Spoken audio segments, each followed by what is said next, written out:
এর আগের ব্লগে তোমাদেরকে তো দেখিয়েছিলাম যে মাকে চোখ অপারেশন করতে নিয়ে গেছে। তো হ্যালো এভরিওয়ান, তো আজকের ব্লগে তোমাদেরকে দেখাবো যে মা চোখ অপারেশন করার পর কেমন আছে।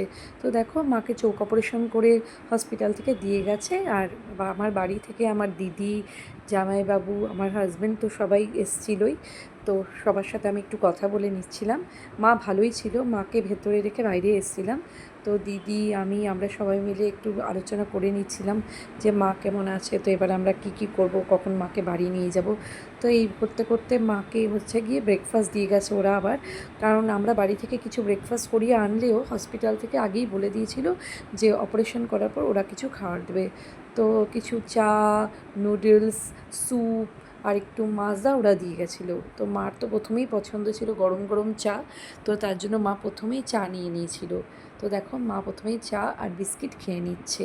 আর হসপিটালের ভেতরে এতটাই ঠান্ডা এসি ছিল, তো মার চাটা খেয়ে মা শরীরটা প্রথমে একটু গরম করে নিয়েছিল। তো চা খাওয়ার পরে মা খেয়ে নিয়েছিল স্যুপ। তো মা আমাকে বলছিল যে স্যুপটা একটু লাউ দিয়ে করা হেলদি স্যুপ, তোরকে দিলে তুই খাবি না। তো এই আলোচনা করছিলাম আমি মার সাথে। এই করতে করতে মা স্যুপটা খেয়ে নিয়েছিল।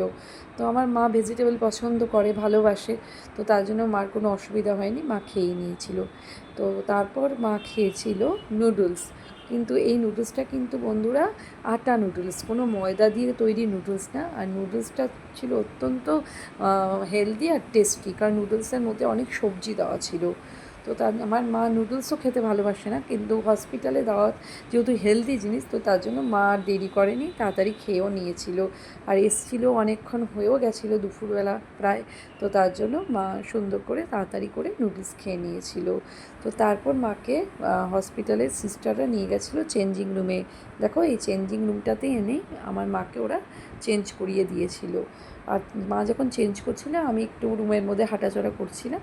তো তারপর মাকে ওরা চেঞ্জ করিয়ে দিয়ে যাওয়ার পরে মা সমস্ত অর্নামেন্টস, যেগুলি ওটিতে যাওয়ার আগে সাধারণত খুলে নেওয়া হয়, যেমন কানের দুল, গলার হার, তো সব কিছুই খুলে নিয়েছিল। তো মা সেগুলি আস্তে আস্তে নিজেই আর পরে নিচ্ছিল, কারণ মা ফিলও করছিল বেটার, চোখে কোনো ইরিটেশন ছিল না, প্রবলেম ছিল না।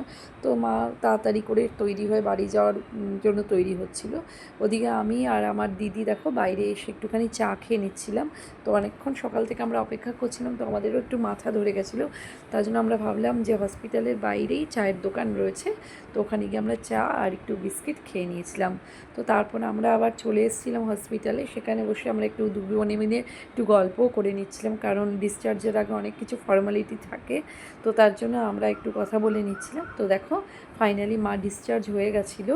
আর দিদি মাকে নিয়ে বসেছিল, আর আমি মায়ের কিছু ওষুধপত্র কিনে নিয়ে একদম হসপিটালে বাইরে এসে ওলা বুক করে মাকে নিয়ে আমরা দেখো ওলায় বসে পড়েছি। আর মা, দিদি আর আমি মানেই তো গল্প। আর মেয়েরা থাকলে গল্প হবে না এমন হয় না। আর যেখানে দিদি রয়েছে, মা রয়েছে আর বোন রয়েছে, দুই দুই মেয়ে আর মা, তো সেখানে তো গল্পই হবেই। তো নেক্সট এরপর আমরা কোথায় কোথায় যাব, এই সমস্ত আলোচনা আমরা করছিলাম।